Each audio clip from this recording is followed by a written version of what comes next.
rabbil alamin, ikhwafillah rahimakumullah, para pemirsa M2 TV Mujahidin Pontianak, para pendengar radio Mujahidin 105,8 FM, dan tentunya ibu-ibu Majelis Taklim yang berbahagia. Tentunya di siang hari ini masih kembali lagi membersamai di program Majelis Ilmu, dan juga tentunya para pemirsa, dan insya Allah kita di sini semoga bisa kembali mengupgrade diri kita ya. Dari yang sebelumnya mungkin ada yang kurang baik, setelah ini bisa menjadi lebih baik. Amin ya rabbal alamin. Juga tentunya hari ini kita juga berdoa ya, dimana yang mungkin saya pribadi yang belum punya keluarga, untuk kedua orang tua saya, dan juga untuk ibu-ibu yang punya keluarga, punya anak, anaknya menjadi anak yang soleh dan soleha. Amin ya rabbal alamin. Dan insya Allah hari ini kita masih dengan membuka pertanyaan ya. Setelah tadi ada ibu-ibu dari Masjid Taklim Anisa yang sudah bertanya, silahkan untuk ibu-ibu dari Masjid Taklim BBQ Sakura untuk bisa bertanya. Silahkan. Assalamualaikum warahmatullahi wabarakatuh. Waalaikumsalam warahmatullahi wabarakatuh. Izin bertanya Habib Fahmi. Silakan. Di dalam kehidupan rumah tangga Pak Habib ya, apakah peran seorang istri itu dalam menghargai, menghormati suaminya atau melayani suaminya itu dapat disebut dengan tawadu? Sikap demikian itu. Baik, Masya Allah. Pertanyaan yang sangat begitu baik, bagus dari Ibu Majelis Taklim BBQ Sakura. Masya Allah. Jadi perempuan yang telah diberikan anugerah berupa suami dan anak di dalam satu mahligai rumah tangga, maka tentunya peran penting wanita itu sangat begitu prioritas. Karena apa Ibu? Karena kesuksesan keluarga itu tergantung daripada wanita yang ada di dalam rumah tersebut, yaitu istri. Kesuksesan suami, keberkahan hidup anak-anak itu tergantung bagaimana istri atau ibu yang ada di dalam rumah tersebut. Nah, perempuan di saat mereka mengabdi kepada suaminya atau keluarganya yang ada dalam rumah, itu adalah bentuk sifat tawadhu dia kepada keluarga, dan itu sangat memiliki nilai yang mulia di mata Allah Subhanahu wa taala.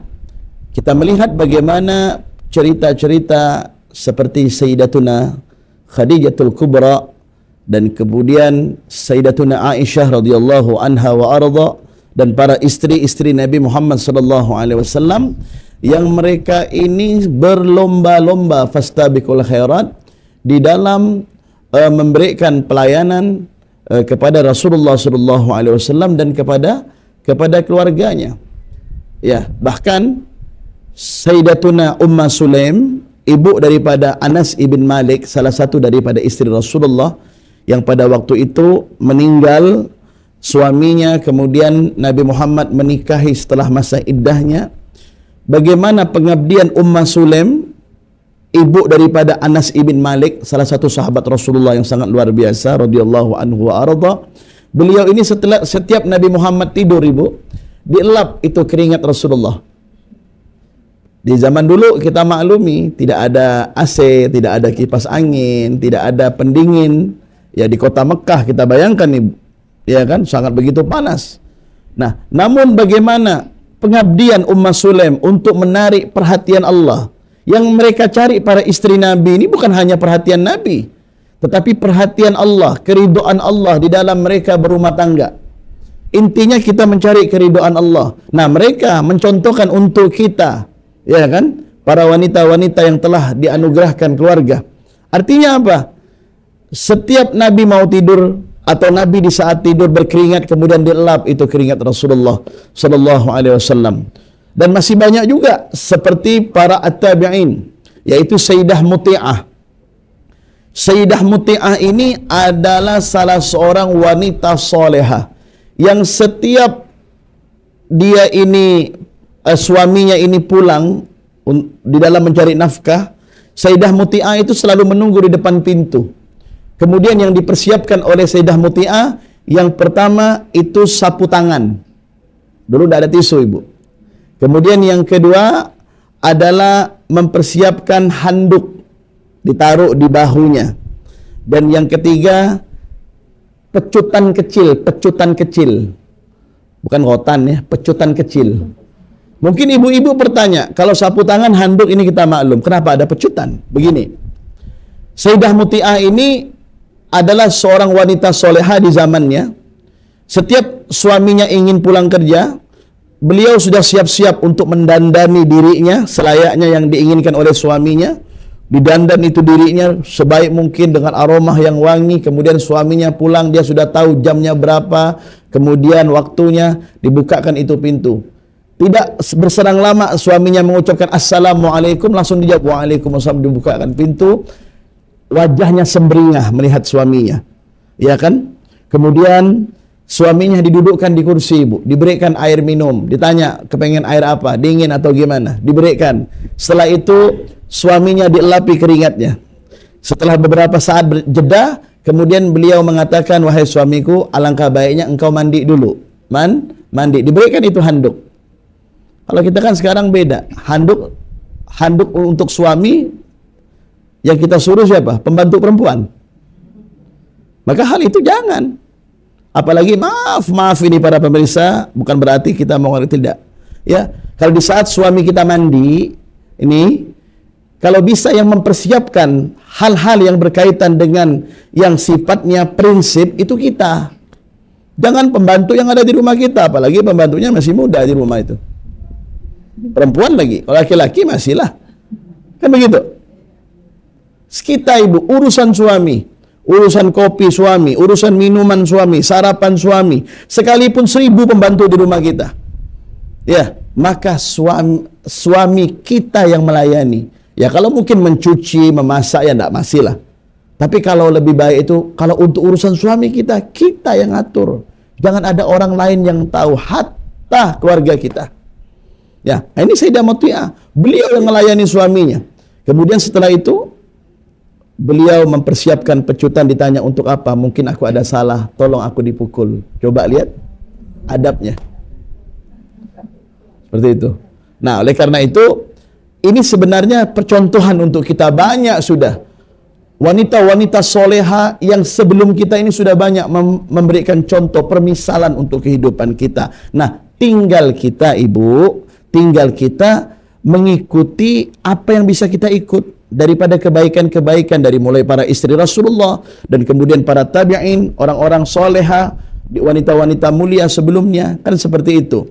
Nah, artinya apa? Pengabdian kita kepada suami dan keluarga di dalam rumah tangga, apapun bentuknya, itu adalah bagian daripada sifat kerendahan hati kita kepada mereka dengan harapan untuk mencari ridha Allah Subhanahu wa taala. Dan ibu yang berbuat seperti itu adalah orang yang mulia. Bahkan itu di dalam athar disebutkan, perempuan yang melayani suaminya, yang melayani keluarganya, kemudian di dalam dia melayani, dia capek, dia lelah, kemudian dia tertidur, maka para malaikat akan selalu memintakan ampun atas dosa-dosa dia.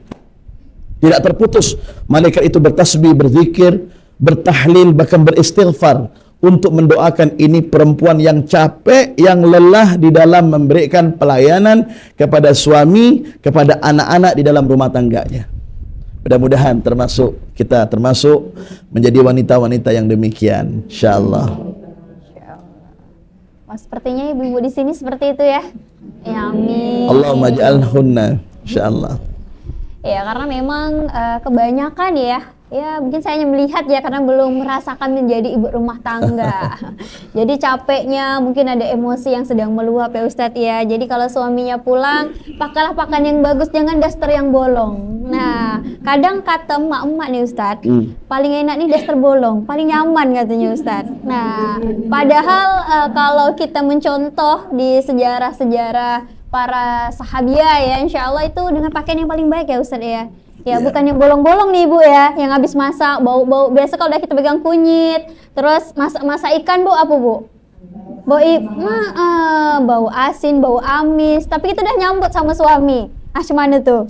Nah, jadi suaminya mungkin ditinggal kerja seharian bukan bau wangi gitu kan, bau ikan gitu ya. Maka kita semuanya sebagai perempuan sahabatlah pasangan-pasangan kita, semoga ibu-ibu menjadi keluarga yang sakinah, mawadah, warohmah. Amin ya robbal alamin. Boleh satu pertanyaan kembali? Ada lagi? Ada dari Ibu Maslim Anissa atau dari Ibu Maslim Bebeki? Mungkin tipsnya buat keluarga atau gimana, boleh nih untuk bisa kita bicarakan di sini menjadi keluarga yang tawadu, tidak hanya seorang istri tapi mengajak satu keluarga mungkin Ustadz ya. Dari anak-anak, bagaimana mendidik anak untuk menjadi yang tawadu. Ya boleh itu aja ya Ustadz ya, karena semuanya rata-rata ibu-ibu nih punya anak semuanya. Hanya saya di sini jadi anak ya. Boleh Ustadz, silahkan. Di antara ketawaduan seorang wanita di dalam rumah tangga, selain memberikan perhatian yang lebih kepada suami dan tidak lupa pula kepada buah hatinya, hasil daripada pernikahannya, ya kan, yaitu berupa anak.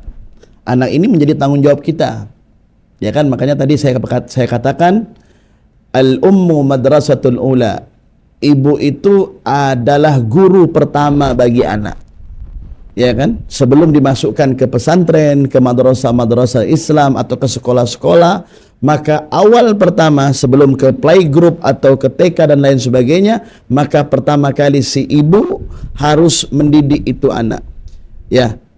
Dengan pendidikan apa? Dengan pendidikan yang diajarkan oleh baginda Nabi Muhammad. Jangan kita ikut yang lain. Kita punya center adalah Rasulullah. Kita punya panutan, percontohan adalah Nabi Muhammad SAW. Dan yang lain itu mengikuti Nabi Muhammad. Ya kan begitu? Nah, bagaimana cara kita mendidik anak-anak kita sesuai dengan yang diajarkan oleh baginda Rasulullah SAW? Yang pertama perlu diingat ibu, doa seorang ibu kepada anaknya itu seperti doanya Nabi terhadap umatnya. Jangan sesekali, sekesal apapun kita, semarah apapun kita, melihat kondisi anak yang mungkin menurut kita anak itu bandel, yang mungkin menurut kita anak itu hyperaktif, ya kan? Maka kalimat ini tidak boleh keluar dari seorang mulut ibu yang melahirkan itu anak. Apalagi maaf, mencaci maki, merendahkan, menghina, menghardik, apalagi sampai menjatuhkan tangan ke area-area yang tidak disukai oleh Allah. Area yang mana? Area wajah. Semarah apapun kita kepada anak ibu, sudah diajarkan oleh para aslafun soleh kita. Sudah diajarkan oleh para ulama-ulama, para habaib dan para kiai kita. Mengajarkan di saat mendidik anak, maka kita doakan. Dengan doa, Allah yahdik. Semoga Allah meridhoimu. Semoga Allah memberikan petunjuk kepadamu. Semarah apapun kita. Berarti Ustadz, kalau anak kita bandelnya super bandel, kita nggak boleh mukul. Boleh. Cara mukul anak itu diajarkan ibu. Seandainya kita menggunakan rotan, ya kan? Maka anak tersebut yang kita pukul, jangan sampai kita itu memukul di area tempat-tempat yang membekas. Ya, seperti apa? Kalau kita memukul pipi kepada anak, itu bekas kepada mentalnya ibu. Akan diingat seumur hidup oleh anak. Ya kan? Bagaimana caranya kita memukul? Sebelum kita memukul dengan alat, maka kita pukul dengan ucapan kita. Ya kan? Terkadang orang tua ini refleks, nggak sadar, nggak sabar. Udahlah suaranya yang menggelegar, kemudian ditambah lagi ucapan-ucapan maaf. Terkadang kebun binatang semuanya masuk kepada pendengaran anak. Lantas gimana anak kita akan cerdas? Dalam arti cerdas di sini mentalnya. Bagaimana anak kita akan menjadi anak yang betul-betul bisa kita harapkan di masa yang akan datang, kalau toh seandainya itu ibu ya, oknum ya, mendidiknya dengan didikan yang tidak sesuai dengan ajaran agama. Ya, maka memukulnya gimana Ustadz? Kalau harus dipukul, pukul di tempat yang tidak membekas. Yang itu niatkan dalam hati kita, kita memukul dengan pukulan untuk mendidik dia. Makanya kalau kita di pesantren itu dulu ibu, kita diajari oleh guru kami Abu Ya Al-Habib Hasan bin Ahmad Baharun, Allah yarham, dan istri beliau Hubabah Khadijah bintu Muhammad Al-Hinduan. Beliau kalau mengajari, kalau memukul itu tidak sampai, maaf, mengangkat daripada tidak nampak apa ini, antara ini ketiaknya itu, tidak sampai begini. Jadi kalau memukul itu begini, dan di area telapak kaki dan telapak tangan. Berarti Habib pernah dipukul waktu muda? Ya pernah. Kadang kita melanggar, nggak bahasa Arab dan lain sebagainya dulu, pernah kan begitu. Tapi pukulan itu akan memberikan kesan kepada kita, ya, bahwasanya guru kita ini sangat luar biasa. Bahkan juga almarhumah ibu saya, Allah yarham, ya, beliau itu kalau memukul anaknya, subhanallah. Ya, ibu saya bukan pendidikan pesantren, ibu. Tetapi cara dia mendidik anak luar biasa. Luar biasa. Ya, caci maki nggak ada. Merendahkan anak nggak ada. Ya, kalau saya dan abang saya serta kakak saya itu, kalau seandainya harus dimarahi, kami itu diajak ke kamar, dinasehati dengan omongan. Ya, kalau dipukul pada waktu itu, kami dipukul dengan tempat-tempat yang memang tidak membuat kami itu, apa kata orang, marah, tidak. Justru kami menyesal dengan apa yang kami lakukan.